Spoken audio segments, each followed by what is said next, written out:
Albert Walker thought that he had committed the perfect murder and that he was going to get away with it scot-free.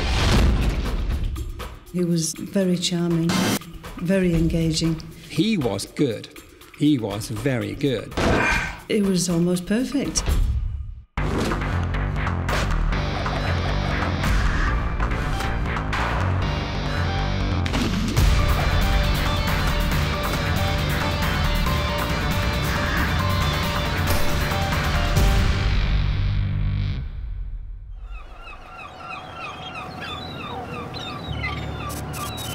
5 a.m, Brixham Harbour in Devon.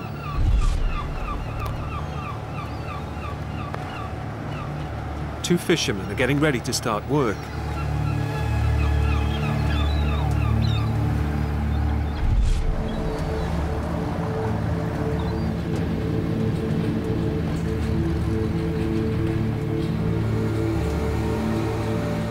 Their first haul is disappointing, so they sail another 6 miles out to an area rarely fished, known as the Roughs.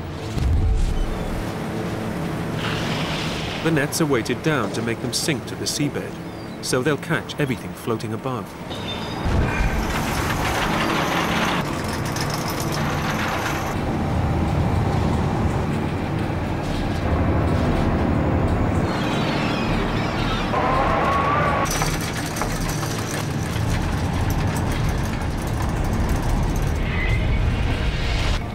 After about an hour, they start to haul in.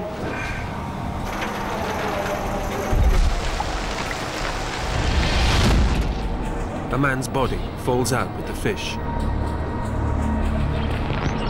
Brixham Coast Guard, this is a fishing... The discovery of the body was to be the start of an extraordinary investigation involving an international conman with a string of false identities. But at first, the Devon and Cornwall police thought they were dealing with a tragic accident. The body was in remarkably good condition for being in the salt water. It was dressed in a long-sleeve shirt, trousers, brown shoes. It had no identification on it at all. He was wearing a Rolex wristwatch. It showed a time and a date, the date being the 22nd. His pockets were turned out as if someone had got there before me and searched the pockets before me. He might have fallen off a boat going up the channel, and we get an awful lot of boats going up the channel, but nobody was reported as missing at the time. The well-preserved condition of the body suggested that it hadn't been in the sea for long. The post-mortem revealed several injuries, including a deep gash on his head.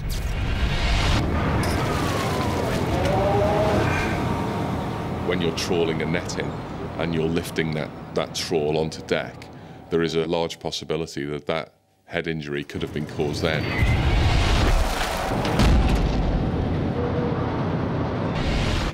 The only distinguishing mark found at the post-mortem was an unusual tattoo on the back of the man's right hand. I tried to work out what the tattoo was, but it had slightly smudged over the period of time. And my initial thought was that it was a cluster of stars. But the best clue to his identity came from his watch. Purely by chance, my officer was talking to another police officer who said, well, if it's a Rolex watch, if it's a genuine Rolex, it'll have a serial number. So he spoke to Rolex in London, who said, if it has been sent for service, we might be able to tell you where it's come from. They were able to tell us that, in fact, the watch had been serviced on a couple of occasions in a jeweller's in Yorkshire for a guy called Mr. Ronald Joseph Platt.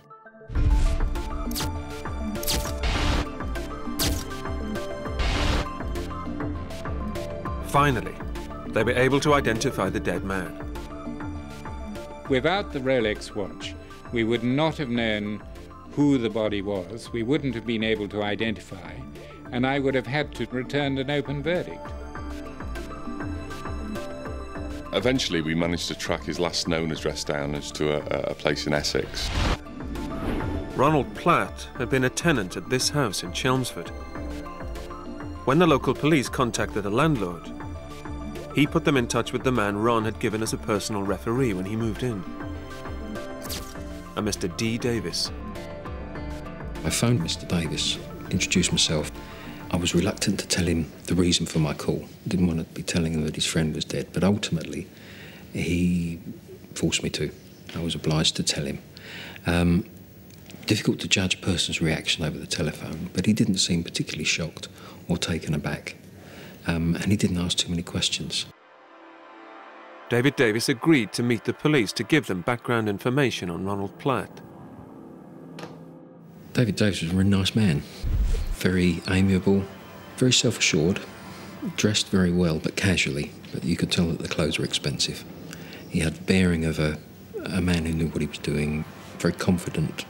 I couldn't work out what nationality he was, and he didn't say, and I'd assumed he was an American. He sat down and talked for a little while, and he told me how he'd loaned Ron money to set himself up in France, in business in France, and that he, as far as he was aware, he'd gone.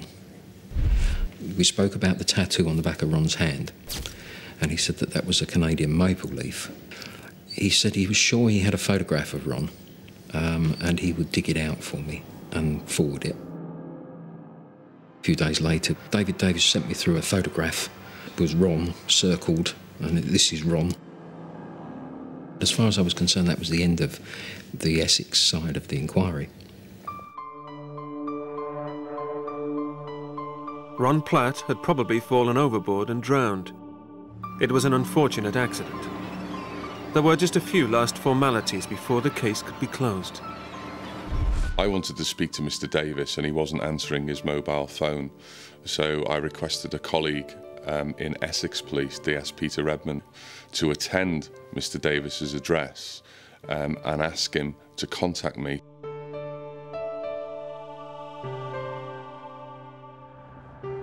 I'd never been to the village, let alone the street before. It's very rural, and there's only 4 houses in the street, and none of them have got names on. So I went to the first pair and just knocked at the first door. Elderly couple answered, and I said, I'm looking for Little London Farmhouse. They said, no, this is Little London House. Little London Farmhouse is next door. Who are you looking for? And I said, David Davis. Oh no, it's not David Davis that lives there, it's Ron Platt. David Davis was posing as his friend Ron Platt, the man police thought had accidentally drowned. They described the person they knew as Ron Platt as the person I knew as David Davis. And so I was quite happy that we were talking about one and the same person. There was some foul play going on here somewhere. It was just a case of trying to get my head round exactly what. Detective Sergeant Redman reported what he'd found to the Devon police. The importance of David Davis was rising within the inquiry, and it became apparent that he possibly knew more than he was actually telling us. The discovery that David Davis had stolen his dead friend's identity was down to pure chance. And it sparked an investigation that was to take them 3,000 miles across the Atlantic, and 2 years of painstaking detective work to solve the mystery of Ron Platt's death.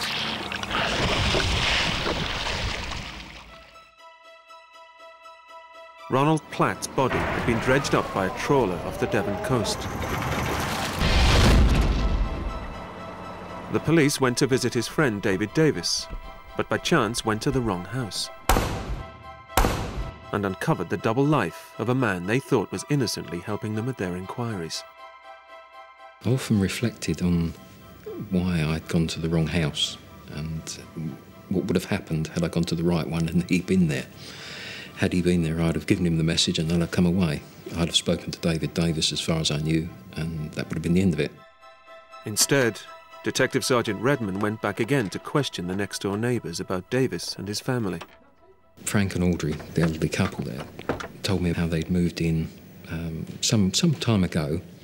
There was Ron and his much younger wife and 2 very small children, a baby in arms and a toddler of about 3.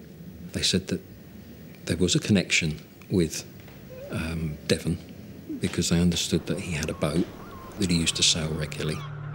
But without its name and a description to go on, the police couldn't find the boat. Everyone had been sent out to re-interview witnesses to see whether they could add any little tiny detail which could make a difference to the inquiry. They started with the fisherman who'd found Ron Platt's body. He informed us that in fact there was an anchor that had been trawled up in that same trawl, which he'd given to a friend of his. We traced that friend, and the friend informed us that he'd given the anchor to his mother to sell at a car boot sale in Brixham. Luckily for us, the anchor hadn't sold at the car boot sale, and it was still languishing in the garage of his mother, and we were able to take possession of that, complete with the price label still on for the car boot sale. At the time, the police had no idea of the significance of the anchor, but it was to become a key piece of evidence. For now, they needed to find out more about the history of David Davis's friendship with Ron Platt. Ronald's brother informed us that he had a long-standing ex-girlfriend, Elaine Boyce, who lived in the Harrogate area. It wasn't until we'd spoken to Elaine that we started to uncover Ronald Platt the man and exactly how he lived his life. Ron and Elaine had lived together for 10 years, until 1993. He was very quiet, he was very calm, he was a very gentle fellow, and he was just lovely. He was just a very caring, came across as a very warm and caring man. Elaine had photographs she'd taken of Ron wearing the Rolex watch. Well, Ron's main treasured possession was his watch. He was crazy about electronics and precision engineering. He always wore it all the time, even in the shower. When the police spoke to me about Ron's death, they explained basically that they'd found his body. I just thought, you know, it's such a shame, it's such a waste, and I just felt lost, really. I couldn't believe it. As well as telling the police about Ron, she could also explain their connection with David Davis. Elaine had met him 5 years earlier in Harrogate, when he'd walked into the fine art auctioneers where she was working as a receptionist. It was a very quiet day because I remember the telephone didn't ring and this man was there for about an hour and a half talking to me about, well, initially talking about the auction room and paintings and antiques. He was very tall, very broad, very charming, very engaging. He was almost perfect. Conversation moved into what he was doing. That he was moving up to Yorkshire and was looking for somewhere to live near Harrogate in the Dales. And then, unbelievably, at the end of the conversation, he offered me a job. I thought, it's just amazing. But then, at the back of my mind, I knew that I wouldn't be working for this man for very long because Ron and I were going to be going off to Canada. And he said, you know, that's fine. He said, I'll be able to help you save up to go to Canada because I'll offer you more money than you're earning here. He became friends with the couple. Ron's relationship with Mr. Davis was instantly hit it off. Within a few minutes of talking after they first met, Ron, I could tell, was bowled over by this man. David Davis moved quickly and offered them a share in his new company. The name of the company was Cavendish Corporation, which sounded very, very grand. He made Ron and I directors of his company, and he explained that he didn't want to be a director because, well, he went into explanations about his wife, that his wife was chasing him for alimony, and he didn't want his name on any of the paperwork. He said she was a very eminent GP in New York, and he explained that she had lots of money and she was successful, and this was his money and she was after it, she was greedy. This was his explanation, and I believed it, I did believe it. Elaine's job was to travel to Europe and view properties. None of them was ever bought. And while she was away, she deposited money for her boss in his foreign bank accounts.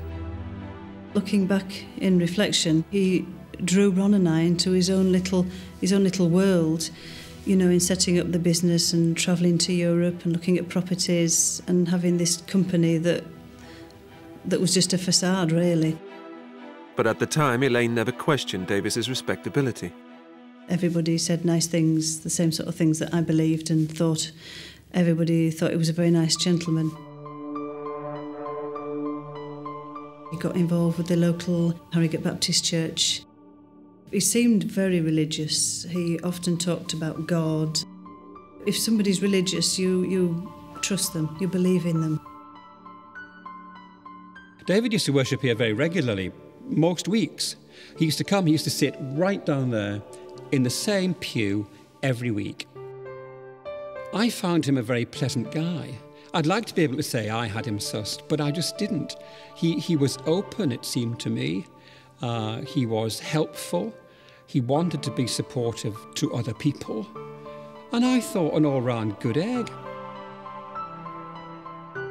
Elaine and Ron were invited to spend Christmas Day 1992 with David Davis and his daughter, Noelle. She seemed very much in awe of her father. He was the one that did all the talking generally. I mean, she did come across quite shy, but not overly shy. But she always used to look up to her father for approval. And he gave the couple a generous gift. In my Christmas present was a card that was a promise to purchase 2 tickets to Canada if we took them by the end of February. And that would be February 1993. And that was a shock for me because I thought, well, that's only a couple of months. How could we just suddenly up and go to Canada in such a short time? But when Ron read it, he was amazed because it was his dream, really. I said, why do we need to go so quickly? And he explained that you guys want to get on with your life. Canada is where Ron wants to be. It's a golden opportunity. And he sort of sold it. He sold the idea of Canada. And he had a suggestion about how they could remain directors of his company. He explained that it would be sensible to have rubber stamps made of our signatures so that when we were in Canada, he could then use these stamps to sign documents or cheques or whatever. And he also explained that it's done all the time in business, so it didn't seem like there was anything wrong in that at the time. Ron and Elaine set off for Canada and a new life in February 1993. But Elaine didn't settle. We didn't have a lot of money at all. I couldn't work there. Ron had difficulty at first in getting a job there, and it was hard, and it was the middle of winter, so it was a struggle. Within 5 months, Elaine was back home to be bridesmaid at her sister's wedding. Davis, now a family friend, was invited. But when he heard that Elaine wouldn't be returning to Canada and to Ron, he wasn't happy. You know, he sort of said how much he liked Ron and how much he didn't want us to part and how every man deserves a second chance, and he tried his best to get me to go back, but I wouldn't go back. Only days after the wedding, David Davis was packing up and moving out of Harrogate, and Elaine found herself abruptly cut off. I didn't have his details, I didn't have his address, all I had was a mobile number for him. And so basically he just left. What she didn't know was that from that moment on, he started calling himself Ronald Platt, and continued to do so for the next 3 years. Elaine had little contact with him or her ex-boyfriend, Ron Platt, during that time. She knew that Ron had returned to the UK, but she was completely unaware that Ron's body had been dredged up in July 1996. And when Elaine last spoke to David Davis, 3 months after Ron's body had been found, he didn't mention it. At the end of the phone call, I just happened to say, "Oh, have you heard from Ron?" And he said he hadn't heard from him since June because he'd gone to France. It was only when she met the police that Elaine realised that David Davis had been lying to her. In the conversation with the police, they did mention that they had spoken to Mr. Davis as part of their inquiries, and that unfortunately David said he couldn't help them. So as a response to that, I said to the police, I said, "How long ago did you speak to Mr. Davis?" And they said, "Weeks ago." And it was that triggered in my mind instantly. I thought, there's something wrong, there's something very wrong. David Davis, who she had only spoken to a week or so earlier, had failed to mention the fact that Ronald had been trawled up by a fishing boat in Devon. Elaine suspected that he was involved in Ron's death. So the next time he called, she felt frightened. I didn't know what to say because I didn't know whether I should make him aware that I knew that Ron had died. So that instantly threw me, and then I thought, well, it's best, it's best to be honest and say. So I did, and then his voice just changed, because up to that point he was upbeat, and he said, oh, I would like to come and see you at work. I thought, if I'm not careful, he's going to be suspicious of me, the fact that I don't want to meet him. So I agreed to meet him for a coffee.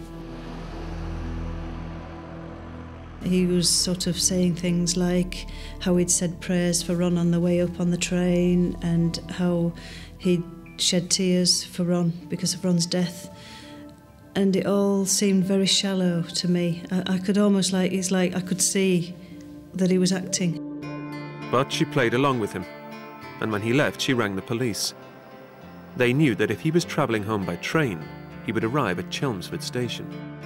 At that point, we decided that the inquiry was such that we would be arresting this man for murder when we could find him.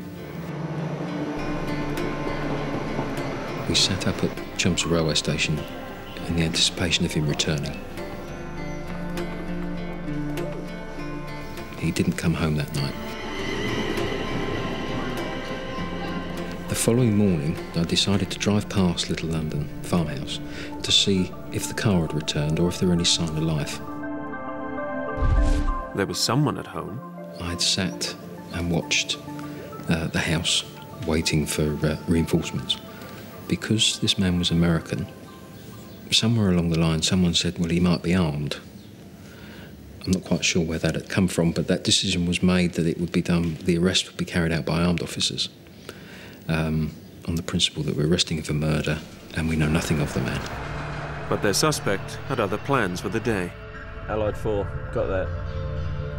Whilst I sat there, a taxi pulled into Little London Lane.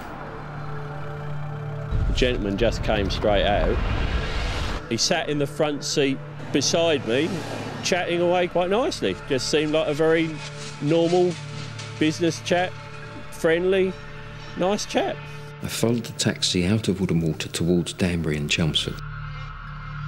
We were talking about the big house at the top of the road that was just up from where he was, when I noticed in the mirror that there was a police car coming up at very high speed behind me with his lights flashing.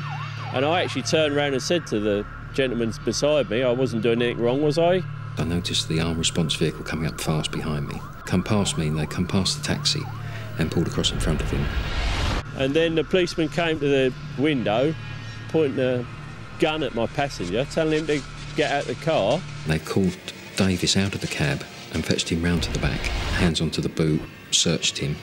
I walked over to them and said, "Good morning, Mr. Davis. Do you remember me?" And he said, "Oh, yes." I said, "Well, I'm arresting you on suspicion of the murder of Ron Platt."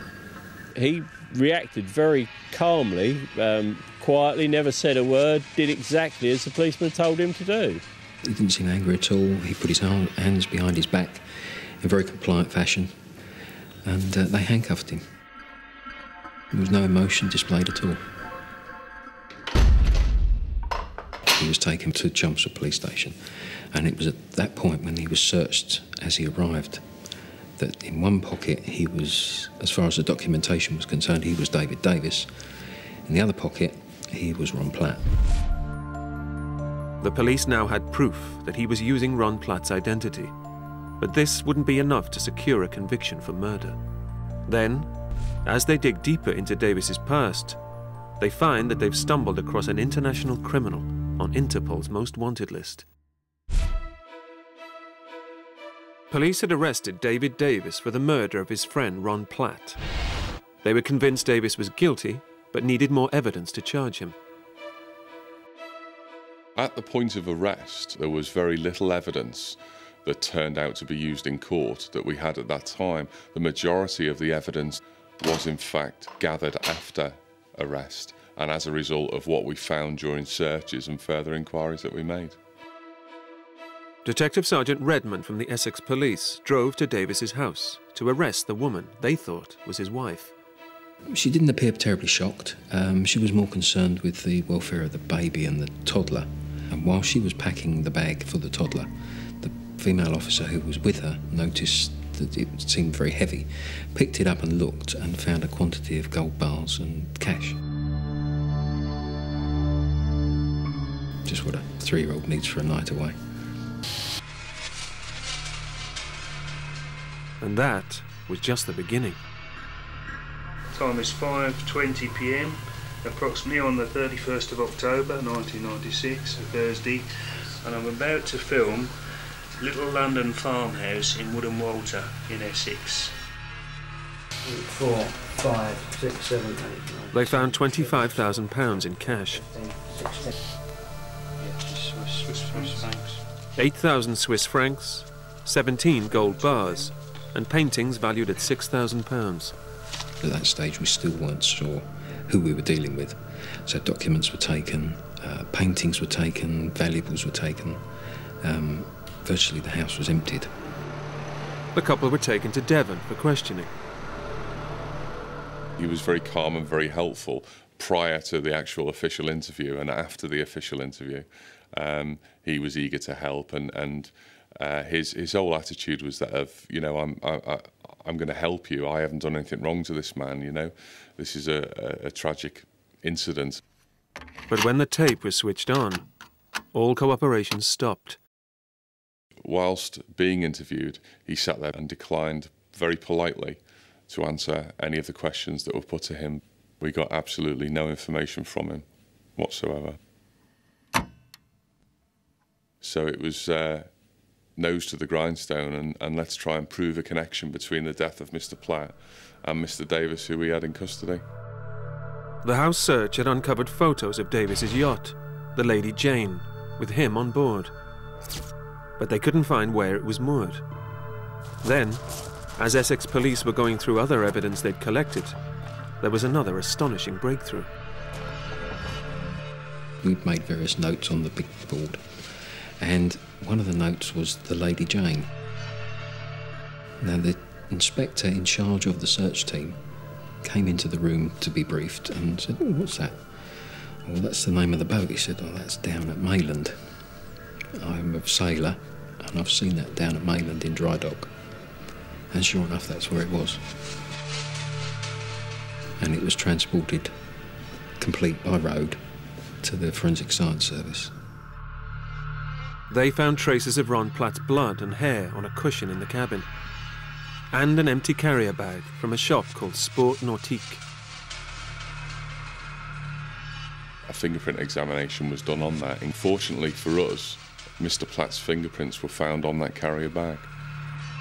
An anchor had been bought from the shop shortly before Ron's death. The receipt was found during the house search. We interviewed the staff at the shop, who were able to tell us that it was 2 gentlemen that had come in that day and purchased the items. But the anchor they'd bought wasn't suitable for the Lady Jane, and she already had one. It was, though, identical to the anchor trawled up with Ron Platt's body. And when the pathologist saw it, he realised its significance. The match of the anchor with the 2 injuries on the dead man's leg was perfect. One look at the photograph, you can say, right, this must have been in that position when this man was dumped into sea. The pathologist had also noticed that the leather belt that Ron Platt was wearing had a pronounced kink in it. And when it was examined, they found deposits of zinc, which matched the coating of the anchor. I think he was hit over the head, rendering him unconscious. And then the anchor was attached to his belt. And then Davis threw Ronald Platt over the side of the boat. And Ronald Platt ended up on the bottom of the sea. The evidence against David Davis was building, but still wasn't enough to convict him of murder. Thinking he was American, they sent his fingerprints to Interpol. It was a turning point in the investigation. Within a few hours, a huge piece of news came through to say, in fact, that the man we had in custody wasn't David Davis at all, and in fact his name was Albert Johnson Walker. He was a fugitive from Canada who was wanted by them for the theft of millions and millions of dollars and was actually on Interpol's most wanted list. They discovered that Albert Walker had been living in Ontario with his wife, Barb, and their family. The couple split up acrimoniously, and he was arrested trying to break into the family home. A month later, in December 1990, Albert Walker, who ran an investment company, disappeared, along with $3.2 million of clients' money. Albert Walker absconded from Canada with his daughter, Sheena. It was the understanding by the Walker family that they were going on a vacation, a skiing vacation. Eventually, when they didn't return in a reasonable amount of time, especially with Barb Walker, it was panic. She became very, very worried about the safety of her daughter. A missing persons photograph of Sheena, who was 15 at the time, was circulated worldwide. Mr. Walker, we knew, had traveled to England and then to Switzerland. And at that point, the trail had gone cold, so we really had no idea where Mr. Walker was. That was because Albert Walker had assumed his first false identity. He became David Davis, a man who'd been an investor in his company. I think originally he used a false identity of David Davis, possibly just to get out of Canada and live as his first port of call in England. Once that identity had run its course, he needed someone else, and I don't think that he could believe his luck when he stumbled across Elaine Boyes and Ronald Platt. The police were starting to unravel Albert Walker's web of deceit. He'd met Ron and his girlfriend Elaine after moving to Harrogate in 1991. Within 18 months, he'd befriended them, made them directors of his bogus company, and paid for them to emigrate to Canada. Next, he moved 300 miles south to Devon, with his new identity and his new wife. When Judith DeMarte put an ad in the local paper for a cottage to rent, it was a Mr. and Mrs. Ron Platt who contacted her. He turned up with his very pregnant wife and loved the cottage, loved the location, said it was just what they were looking for. They moved into the middle of a row of cottages just across the yard from the farmhouse where Judith and her sister Carol lived. He did come over as a slightly exaggerated character, and I'd put that down, I think, to perhaps keeping up with a young wife. The dyed hair and the very expensive dental job, which I noticed almost immediately, and the rather youthful clothes for a man of his age gave me the impression that he was trying to keep up with a young wife. Ron was an amateur artist who displayed his work at home, even when it gave a clue to his past life as David Davis. My daughter, who was studying art at the time, remarked about a painting that he kept on an easel. He said that it was one of his paintings, and she remarked on the fact that it was signed David, and he said, "Oh, that was a name they used to call me when I was at college." But we thought nothing of it at the time. The baby arrived in September 1993, and they continued to live at Kestrel Cottage, posing as husband and wife for another year. There was an occasion when we were in conversation and she called Ron Daddy. It left a mark. I noticed it, but didn't altogether think it odd. It seemed to me to be a term of affection, I suppose, really. I can't really speculate on what roles they played when we weren't there, but I have to say that they were very, very convincing. It never occurred to me at any time that they weren't husband and wife. Never did that enter my mind. And I think I went into shock when I found that in fact they weren't. One evening he spoke to Carol about a new business idea he was considering. He was interested in marriage guidance counselling, and he asked me if I knew of any centres of counselling where he could take classes, and I recommended one or two. And over a period of months he attended. It would have been a very basic qualification. I have to say that I was quite surprised when he started talking about setting up his own counselling centre. At the end of 1994, they moved again, this time east to Essex, where the police were eventually to catch up with him. Here, the fake Ronald Platt was exaggerating his qualifications to friends he made at the local tennis club. He did say he was a psychologist and he was working somewhere near Brentwood, but that really was as far as he wanted to go. And so I told him that there were a number of medical people who were members of the club who played tennis, and I offered to introduce him, and he wasn't quite so keen on that. I found him quite friendly and quite likeable. His wife, on the other hand, she was extremely young, surprisingly young, probably less than half his age, and she was quite the opposite. She never spoke. In fact, when I spoke to her or asked her a question, she always looked to him for permission to answer the question, and I found that was very, very strange. The family lived in Essex for 2 years, and another child was born there. But the man locals knew as Ron Platt was about to lose control of his carefully constructed identity. In 1995, he had news from Canada. The real Ronald Platt was returning home to live in Britain. He probably thought that by sending the genuine Ronald Platt to Canada, he could then have a lifelong identity that he could use with no comebacks. But obviously, that didn't turn out to be the case. There was now 2 people living in a very small area by the name of Ronald Platt with the same date of birth and same documents. And this was obviously a threat to his continuing freedom. Canadian fugitive Albert Walker had plenty to hide, and a motive to murder Ronald Platt. I think on that day, Albert Walker took Ronald Platt out as a friend on his boat, maybe for a bit of fishing, purely with the intention of taking him out there and killing him and dumping his body overboard. I think Ron would have trusted him right till the end. I don't think he will have had any doubts or fears. Otherwise, I don't believe he would have gone on the boat. He wouldn't have gone on the boat if he didn't trust him, I'm sure.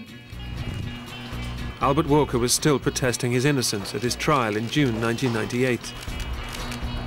But the woman who everyone thought was his wife, but was actually his daughter, was about to be a key witness.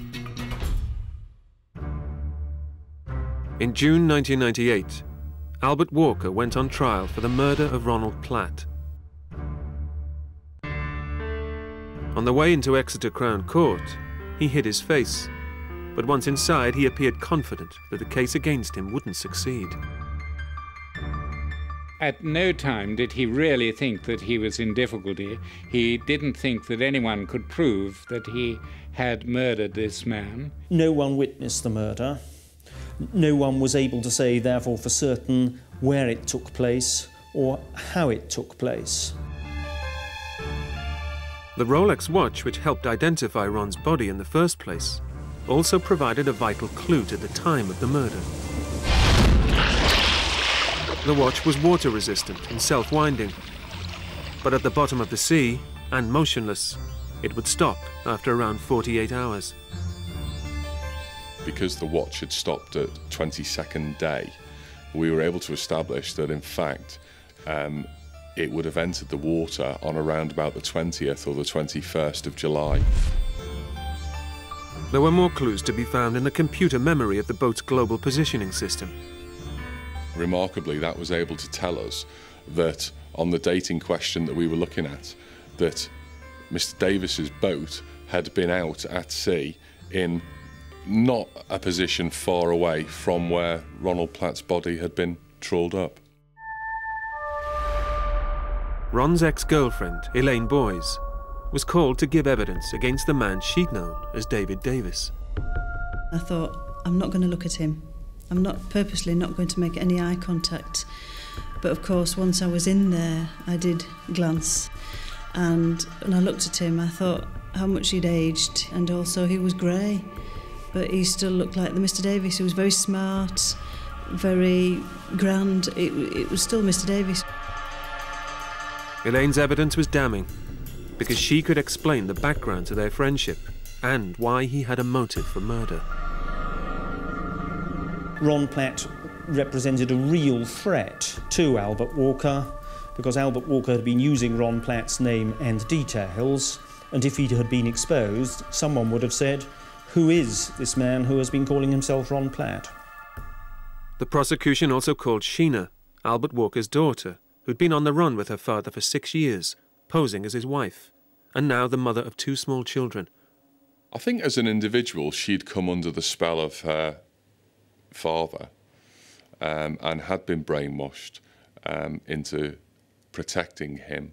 And unfortunately, she was used as a bit of a sidekick, a bit of an alibi for him in various aspects of their lives together, which is a sad thing. When her father was arrested, Sheena returned to Canada with the children. 2 years later, she was back for the trial. She was able to state that she hadn't been aware that Mr. Platt was in the Devon area shortly before his death. At the time of the murder, Sheena, the children and Albert Walker were staying in a holiday cottage in Devon. We said that it was highly significant that the defendant had kept from his daughter that he was seeing Mr. Platt, when Mr. Platt was, of course, a friend of the family. And we said that that was entirely consistent with Mr. Walker having planned this murder, but wanting to make sure that his daughter knew absolutely nothing about it. And Sheena couldn't give her father an alibi for the day of the murder. One point of evidence that Sheena did give on the witness stand was that on the day in question, on the day we suspected that the murder was committed, she did confirm that her father had been out on the boat. It had been very bad weather, and he'd come back late and wet. That, of course, wasn't strong evidence in its own right, but we said that that was important because it showed that there was a day when Mr. Walker had been on the face of it on his own at the material time and would have had the opportunity of killing Mr. Platt and disposing of the body without anyone else discovering about it. On day 8 of the trial, it was Albert Walker's turn to take the stand. When Albert Walker went into the witness box, it was obviously something of an electric moment. They weren't sure whether he was going to give evidence, and I hoped and prayed that he would, because I thought to myself that if he gives evidence, people will see him for what he really is. When he was on the stand, he was very confident, very charming again, charming to the judge, very relaxed. Mr. Davis, he was the Mr. Davis that I knew. Albert Walker obviously had a problem in presenting his case because he had to accept that he was a man on the run who was using a false identity.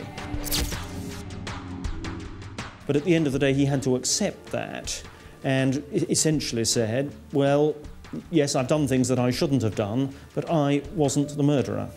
He admitted on the stand that Ron may have been murdered, but it wasn't him. You know, there's no way it was him. So he thought he would get away with it. And he gave his explanation for the evidence of Ron Platt's blood on cushions in his yacht. He said that Mr. Platt had in some way knocked his head during the course of an incident on the boat, but had nothing to do with anyone falling off the side of the boat, let alone a murder. But for once, Albert Walker failed to convince his audience. The jury took just 2 hours to find him guilty of Ron Platt's murder.